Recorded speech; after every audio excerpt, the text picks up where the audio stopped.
फिर उसके बाद क्या हुआ, पैसे सारे अरेंज हो गए तो उन्होंने हार ले लिए। अब उसके बाद क्या किया कि जो मैडम लॉयजल थी she went to her friend madam forester.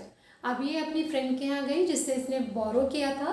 फिर उसके बाद and gave her that diamond necklace, और उसको डायमंड का नेकलेस दिया। अब नेकलेस जब इसने दिया तो क्या हुआ, that diamond necklace but her friend kept it, उसकी फ्रेंड ने, लेकिन उसकी फ्रेंड ने इसे रख लिया विदाउट ओपनिंग द बॉक्स। इसने बॉक्स को भी खोलकर नहीं देखा और बिना बॉक्स को खोले इसने वो हार जो था रख दिया, क्योंकि जैसा लिया था वैसे इसने दे दिया होगा। क्यों? क्योंकि उसे तो पता था कि हार कैसा है, फेक है उसका। ठीक है, फिर उसके बाद नाउ लॉयजल नीड टू पे द डेब्ट। अब लॉयजल जो थी, मैडम लॉयजल थी, उसको भाई अब डेब्ट देना था, उनको कर्जा भी देना था। So she sent away the made, उसने मेड यानी कि जो काम वाली होती है भाई उसको हटा दिया। एंड लर्न हाउस वर्क्स, और उसने घर के काम करने सीखे। फिर उसके बाद they change their lodging, lodging का मतलब रहने का स्थान, उन्होंने अपने रहने का जो स्थान था वो चेंज किया। और चेंज करने के बाद her husband work evenings and nights, और उसके जो हस्बैंड था वो बेचारा दिन रात मतलब वो काम कर रहा है। Within 10 years they paid their डेब्ट, यानी 10 साल में उन्होंने अपना कर्जा वापस किया।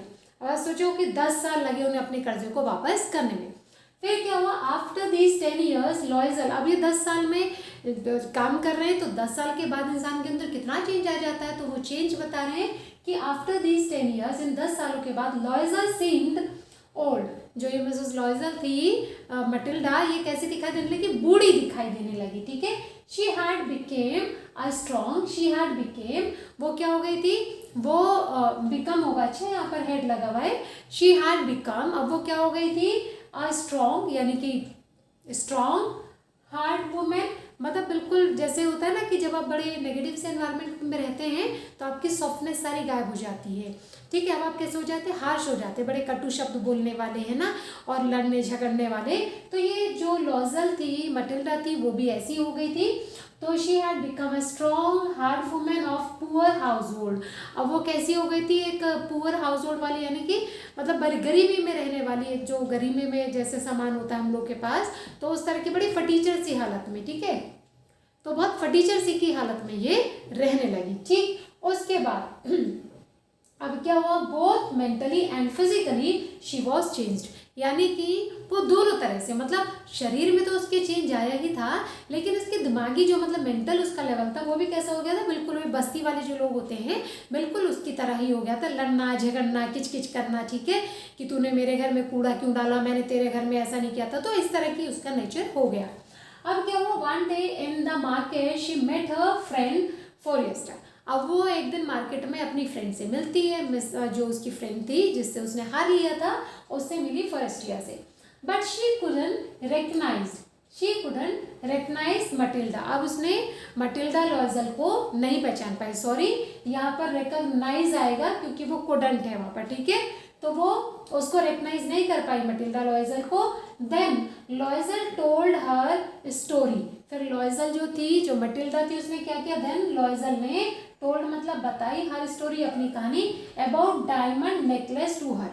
ठीक है, फिर मटिल्डा ने उसको बताया, किसको, उसकी फ्रेंड को, फॉरेस्टर को, कि मतलब अपनी पूरी नेकलेस की जो कहानी थी कि कैसे कैसे तुम्हारा नेकलेस खो गया था, कैसे हमने अरेंज किया, फिर 10 साल हमने कितनी मेहनत की है, कमर तोड़, उसके बाद हम तुम्हारा दे पाए हैं। अब क्या हुआ, अब Loisel's all the sacrifices had been in vain, अब जो लॉयजल थी इसके सारे के सारे जो इसने त्याग किए थे, जो इतने सारे तामझाम किए थे, वो सारे के सारे बर्बाद हो गए। वेन, कब, वेन फॉरेस्टियर टोल्ड हर, जब फॉरेस्टियर ने उसको बताया that her necklace was fake, कि उसका जो नेकलेस था वो नकली था, नकली मतलब वो आर्टिफिशियल था।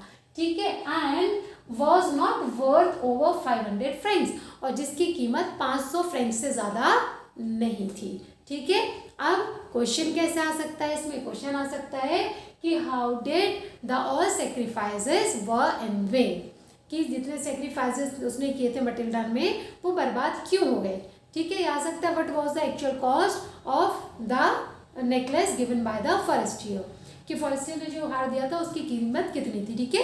तो कुछ भी क्वेश्चन आ सकता है। अब इसमें कुछ क्वेश्चन है, इसका आप स्क्रीनशॉट ले सकते हैं, ठीक है, और इन क्वेश्चंस को आप कीजिएगा और इन क्वेश्चंस के आंसर आपको सारे के सारे आपकी जो स्टोरी है उसमें मिल जाएंगे। मैक्सिमम क्वेश्चंस कितने बन सकते हैं वो हमने कर लिया है, ठीक है। जैसे who was Matilda and why was she unhappy, कि मटिल्डा कौन थी और अनहैप्पी क्यों थी। सबसे पहला स्टेप है आपका, ठीक है। मटिल्डा जो थी एक पुअर लेडी थी, यंग एंड प्रीटी थी और वो पुअर फैमिली में पैदा हुई थी, शादी भी पुअर में हुई थी और वो चाहती थी कि मैं लग्जरियस लाइफ जीऊँ, लेकिन वो नहीं जी पाई, इसलिए शी वॉज अनहैप्पी, ठीक है। फिर why she didn't want to go for a ball, तो वो बॉल पार्टी के लिए क्यों नहीं जाना चाह रही थी, because she was neither having a frock nor a necklace, ठीक है, क्योंकि इसके पास कुछ भी नहीं था, she was not having a frock, ठीक है। फिर how did her husband arrange money for her dress, उसके हस्बैंड ने कैसे किया, वो जो उसका गन लेने का पैसा था, ही सेव सम मनी, तो वो वाला स्टेंजा आप इसमें लिख देंगे। उसके बाद why Mathilde borrowed the necklace, उसने नेकलेस क्यों लिया, बिकॉज वो तो था उसके पास, मतलब ड्रेस तो मैनेज हो गई थी, but she was not having the matching necklace with her dress, ठीक है, सो उसने उसे बोरोड किया था। Why did madam Loisel leave the ball in hurry, वो बॉल पार्टी जो थी उसे जल्दी में क्यों छोड़ा उसने, बिकॉज उसके जो हस्बैंड था मॉडेस्ट रैप वाला है ना, तो वो आप इसके अंदर लिख देंगे, ठीक, क्योंकि she don't wanted to be notice by the other women who were wrapping themselves in a rich और द विद फर्स कह सकते हो, ठीक। What was the cost of diamond necklace, diamond necklace की कॉस्ट क्या थी, तो यहाँ पर आप बोलोगे the cost of diamond necklace was 40,000 franc, but they could manage it in 36,000, ठीक है। How was Mister Loisel able to arrange 36,000 Frank, ये मिस्टर लॉयजल जो थे उन्होंने 36,000 किस तरह से अरेंज किए, 36,000 कैसे अरेंज हुए थे, 18,000 उसने लिए थे वाइफ से अपनी, क्योंकि वो उसके फादर ने उसको गिफ्ट किया था, और बाकी रेस्ट ऑफ द मनी उसने यूजर से और जो वो होते हैं लेंडर्स उनसे ली थी, मनी लेंडर्स से, बाय मेकिंग द रूनियस प्रोमिसेस, ठीक है, वो सारा आप इसमें लिखेंगे। What changes occurred in लॉयजल्स life after 10 years, after 10 years क्या रहा, वो सारा हमने बता दी कि वो स्ट्रॉन्ग हो गई, हार्ड वुमेन हो गई, ठीक। फिर how had madam Loisel's all sacrifices been in vain, ठीक है, वो वेन में क्यों गए, ये लास्ट वाला स्टेंजा आपको बता दिया। कुछ एनसीईआरटी के क्वेश्चन है, what kind of the person is madam लॉयजल, लॉयजल कैसी, वही कहानी है, ठीक है, कि वो प्रिटी थी, यंग थी और वो ऐसा सोचती थी, सारा सीमा आ जाएगा। What kind of the person and her husband was, उसका हस्बैंड कैसा था, उसका husband he was a nice person and he wanted to keep her lady happy, ठीक है। फिर उसके बाद what fresh problem now disturbs madam Loisel, अब क्या नई दिक्कत उसको आ गई थी, क्या नई दिक्कत आई थी कि she had lost the necklace which she has borrowed from her friend, ठीक है। तो how is the problem solve, problem कैसे सॉल्व हुई थी वो आप बताओगे कि दे डिसाइडेड टू रिप्लेस, उन्होंने रिप्लेस करने की सोची, एंड फिर दे अरेंज 36,000, 18,000 यहाँ से किया, इतने यहाँ से किया, ये सारी कहानी आप इसमें लिख सकते हो। फिर what did mister and madam लॉयजल do the next, फिर उन्होंने क्या किया था जब नेकलेस खो गया था, तो उन्होंने क्या किया, मनी अरेंज किया, रिप्लेस करने का सोचा, इस तरह से करके सारा वो पैरा आ जाएगा। How do they replace the necklace, उन्होंने कैसे रिप्लेस किया नेकलेस को, वो सारी कहानी लिखनी है, मतलब क्वेश्चन कैसे भी आ जाएगा, आपको आंसर लिखना है। The chapter is finish now, और अब आपको क्या करना है, इस चैप्टर को अच्छे से करना है। कोई क्वेश्चन होता है कमेंट बॉक्स में लिखिए, और ज़्यादा से ज़्यादा लोगों को, अगर आपको लग रहा है कि दिस इज़ यूजफुल वीडियो और चैनल, तो आप इसको सब्सक्राइब तो कर ही रहे हैं, लेकिन साथ में इसे शेयर भी कीजिए। जैसे हम अपना ज्ञान आप लोगों को बांट रहे हैं, आप कम से कम ये लिंक तो बांट सकते हैं, ज्ञान बाद में बांट लेना, पहले लिंक तो बांट ही लीजिए, ठीक है। सो wish you all the best, और नीचे आपको डिस्क्रिप्शन बॉक्स में एक लिंक दिया गया है, जिसको आप क्लिक कर देंगे तो एक कम्युनिटी में हमारे साथ जुड़ जाएंगे, ताकि आपको जो भी आगे की अपडेट्स होंगी वो आपको मिलती रहेंगी। So wish you all the best, जय हिंद, जय Bharat, I love you all, I care you all, right, bye bye, take care, जय हिंद।